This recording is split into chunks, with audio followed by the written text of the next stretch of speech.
देखिए, कांग्रेस ने भी पहलवान पटका है। कई प्रतिनिधि हैं उनके, जिला परिषद उनकी है, प्रखंड में जो है उनका दबदबा है। कह सकते हैं कि दोनों प्रत्याशी, यानी कि हमको लगता है कि इससे एनडीए को नुकसान होगा। इंडिया को नुकसान होगा, बिल्कुल नुकसान होगा। बाप दादा का बनाया हुआ इलाका है, आप उनको कमतर नहीं आंक सकते। शेखपुरा जिले में है हम अभी। शेखपुरा समाहरणालय का कैंपस है और बड़े भाई छोटे भाई की जोड़ी एक बार फिर से आप लोगों के बीच। आज हम बरबीघा विधानसभा की बात करने वाले हैं। बरबीघा विधानसभा में पिछले दिनों काफ़ी उठापटक देखने को मिला है। जदयू से जो विधायक थे सुदर्शन कुमार, उनका टिकट काट के नए खिलाड़ी कुमार पुष्पंजय की एंट्री कराई गई है।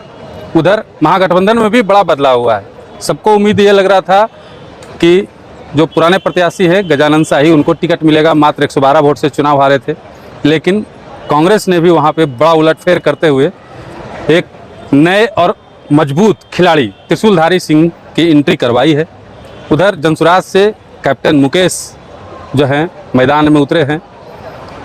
अब सुनने में ये आ रहा है कि जदयू से जो पिछला विधायक रहे हैं बरबीघा विधानसभा के सुदर्शन कुमार, उन्होंने भी अपने कार्यकर्ताओं के साथ बड़ी बैठक बुलाई और संभवतः ये निर्णय लिया गया है कि वे निर्दलीय प्रत्याशी के तौर पे मैदान में उतरेंगे। अब बरबीघा श्री बाबू की धरती है और श्री बाबू की धरती बरबीघा बिहार का सबसे हॉट सीट ना बने, पूरे बिहार में इसकी चर्चा ना हो, ये असंभव बात है। तमाम मुद्दों पे बात करेंगे। मृत्युंजय सर हैं हमारे साथ और बरबीघा से आते हैं। बिहार की राजनीति पे मजबूत पकड़ है इनकी और बरबीघा को बखूबी समझते हैं। तमाम बिंदुओं पे बात करेंगे। कैसे देख रहे हैं तमाम जो घटनाक्रम हुआ, उसको कैसे देखते हैं? देखिए, बरबीघा में तो हुआ क्या, राजनीति में तो ये तो चलते रहता है। किसी का टिकट कट गया, किसी को टिकट मिल गया। बड़ा सवाल है कि आपने भी बताया कि हॉट सीट, वास्तव में अब हॉट सीट ही हो जाएगा। हॉट सीट में इसलिए कह रहा हूँ कि अगर देखिए सुदर्शन कुमार अगर नामांकन करते हैं तो सीधा तौर पे एनडीए के वोट बैंक पे सेंधमारी करेंगे, इसमें तो कहीं कोई दो राय नहीं है। त्रिशूलधारी सिंह जी का अपना पूर्व में है कि 15 से 20 हज़ार के आसपास वो वोट ले ही आते थे। अब कांग्रेस के अथी पर हैं, वो कितना खरा उतरेंगे ये देखने वाली बात होगी। वो कितना मतलब कि कैसी फील्डिंग होती है। बिल्कुल, देखिए कांग्रेस ने भी पहलवान पटका है। बहुतों को उम्मीद थी कि मुन्ना शाही आएंगे, चूंकि 112 वोटों के हार जीत का अंतर था, लेकिन पहलवान बदला है, दबंग है त्रिशूल सिंह जी, और उनका अपना एक जनाधार भी है, इससे इनकार नहीं है। नगर में उनकी सरकार है, बिल्कुल, लेकिन अगर सुदर्शन चुनाव लड़ते हैं निर्दलीय, तो आपको हम कह सकते हैं कि दोनों प्रत्याशी, यानी कि हमको लगता है कि इससे एनडीए को नुकसान होगा। इंडिया को नुकसान होगा, बिल्कुल नुकसान होगा। त्रिशूलधारी सिंह चुनाव जीत सकते हैं, बिल्कुल, इसका फायदा उनको मिलेगा। कैप्टन मुकेश कुछ प्रभाव नहीं डालेंगे? तो कैप्टन मुकेश, अगर हम आप 3-4 प्रत्याशियों में देखें तो यहाँ तो 2 ही प्रत्याशी हैं, जो कैप्टन मुकेश और एक पुष्पंजय। 2 व्यक्ति यहाँ के लिए नए हैं। बाकी तो आप देख रहे हो जो प्रत्याशी है, ऐसा नहीं कि वो रहने वाले यहीं के हैं, ये हम मानते हैं, लेकिन एक जो आम जनता से, जो गांव जितनी जानकार, जितना जुड़ाव, या तो सुदर्शन हो या फिर आपको त्रिशूलधारी सिंह है, इस इलाके में जितनी पैठ है मेरे हिसाब से, उतना तो पैठ सुदर्शन जी, माफ कीजिएगा, उतना पैठ तो उनका नहीं है। ये तो मानना पड़ेगा ना। जनसुराज का उस तरह का लबुलुबाब मुझे तो नहीं दिखता। उस सीट की जीत में वो सीट तब्दील हो जाए, यह मुझे कहीं से भी दिखता नहीं है। बड़ा सवाल है कि अगर सुदर्शन खड़े नहीं होते हैं तो ये भी मैं आपको स्पष्ट रूप से बता दूं कि कुमार पुष्पंजय को फायदा होगा।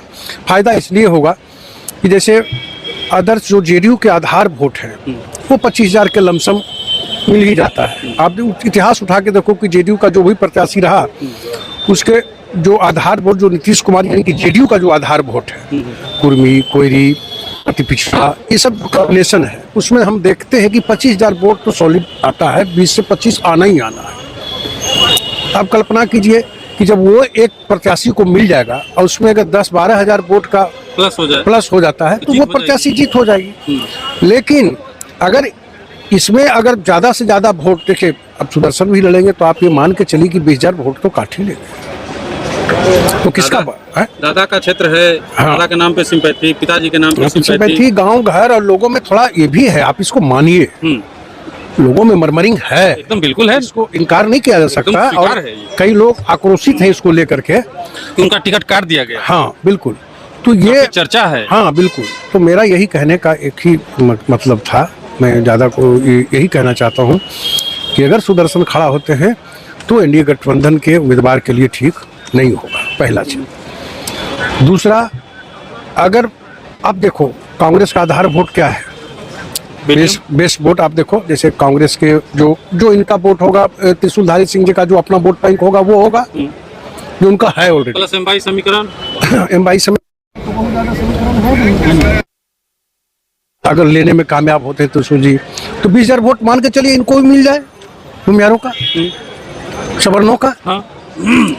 और जो चूंकि नाराजगी तो अब रही नहीं ना, नाराजगी चलते कि सुदर्शन हैट्रिक में रहते तो रहता कि भाई नाराजगी बहुत ज्यादा है, अगर वो उम्मीदवार रहते तो एंटी इनकम्बेंसी है। तो एंटी इनकम्बेंसी वाली बात तो है नहीं कुछ बरबीघा विधानसभा में फिलहाल, है क्या? एंटी इनकम्बेंसी तो है नहीं। बिल्कुल है। बरबीघा नगर परिषद में त्रिशूलधारी सिंह के खिलाफ कहा नहीं एंटी इनकम्बेंसी हो सकता है, सुदर्शन कुमार निर्दलीय आएंगे तो उनके खिलाफ कहा नहीं एंटी इनकम्बेंसी हो सकता है।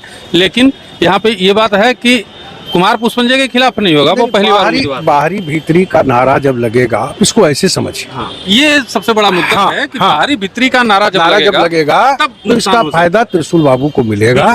और 20,000 वोट, और कुछ मान लीजिए कि ज्यादा बहुत तटस्थ हुए तो 25,000 वोट तक, 30,000 तक वोट आए।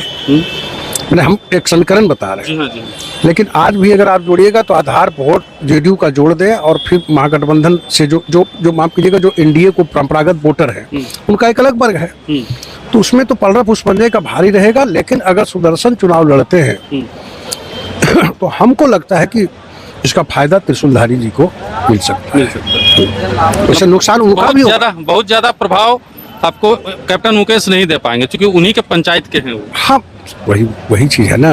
अब चूंकि डे टू डे जितना campaigning, day to day man to man जितना त्रिशूलधारी सिंह को एक एक इलाके के, उस इलाके को गाँव के मुखिया से लेकर के वो यहाँ तक पहुँचे हैं, तो स्वाभाविक है ना जनमानस में थोड़ा तो उनसे तो पैठ ज्यादा ही होगा ना।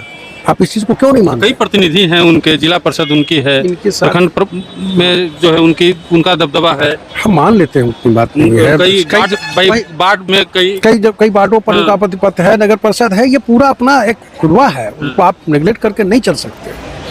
तो सुदर्शन खड़ा होते हैं तो इसका सीधा लाभ त्रिशूलधारी कांग्रेस को मिलेगा, ये है। सुदर्शन खड़े नहीं होते हैं तो वैसे मेरी जो जानकारी है कि वो निर्दलीय नामांकन करने जा रहे हैं। आज से संभावना तो यही है। कल तक वो कर उनके गांव में हो गई, कार्यकर्ता आए थे, काफी संख्या में आए थे। तो इसी लिहाज से अगर वो खड़ा होते हैं तो निश्चित रूप से एनडीए के वोट में डायरेक्ट सनमारी होगी, मतलब उसमें ई बट कहीं नहीं, सीधे तौर पर सनमारी होगी। उनका भी अपना बाप दादा का बनाया हुआ इलाका है, आप उनको कमतर नहीं आंक सकते। जदयू के बड़े मजबूत स्तंभ हैं अशोक चौधरी, फील्डिंग कर रहे हैं कुमार पुष्पंजय के लिए। क्या लगता है उनका जो मतलब फील्डिंग होगा उसके सामने कहीं टिक पाएंगे? देखिए उनका फील्डिंग तो होगा, उसमें दूर आई नहीं। और अशोक चौधरी कद्दावर मंत्री हैं, राज्य सरकार के मंत्री हैं और इलाके में हमेशा आते जाते जुड़े रहते हैं, ये बात क्षेत्र भी उनका है, क्षेत्र भी उनका है, चाहने वाले हैं। पुष्पंजय को टिकट दिलाने में भी उनकी बड़ी भूमिका मानी जा रही है। ये भी मैं बता दूं, हाँ बिल्कुल। इसमें केंद्रीय मंत्री ललन सिंह और ये सांसद जो है स्थानीय विवेक ठाकुर, उनकी भी भूमिका हो सकती है। बिल्कुल भूमिका है ना।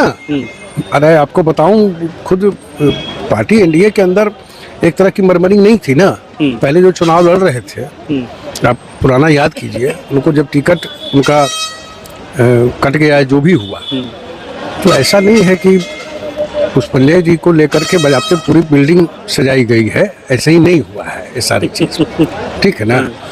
तो निश्चित रूप से अशोक चौधरी जी का भी वहाँ जनाधार है और वो प्रचार में आएंगे तो इसका फायदा तो पुष्पंजय जी को मिलेगा, लेकिन ये इनके लिए घातक है अगर सुदर्शन चुनाव लड़ते हैं तो। चलिए देखिए, सुदर्शन कुमार अगर निर्दलीय चुनावी मैदान में उतरते हैं तो त्रिशूलधारी सिंह को सीधे फायदा होगा और कुमार पुष्पंजय को इसका सीधे नुकसान। बाकी जनसुराज के जो प्रत्याशी हैं वो कुछ खास असर छोड़ते हुए फिलहाल नज़र नहीं आ रहे हैं। हालांकि अभी वोटिंग में कई दिन बाकी है और इस दौरान जनता का मिजाज काफ़ी कुछ बदलते रहता है, बदल सकता है। काफ़ी घटनाक्रम पे जो है ऐसी होती है कभी कभी चुनाव में कि एकदम अचानक से जनता का मूड और मिजाज बदल जाता है, तो कुछ भी कहना मुश्किल है। लेकिन फिलहाल जो संभावनाएं दिख रही हैं बरबीघा विधानसभा को लेकर के, वो यही है कि अगर निर्दलीय प्रत्याशी के तौर पे सुदर्शन कुमार चुनाव लड़ते हैं, तब इसका सीधा फायदा त्रिशूलधारी सिंह को होगा और इसका सीधा नुकसान जो है कुमार पुष्पंजय को उठाना पड़ सकता है।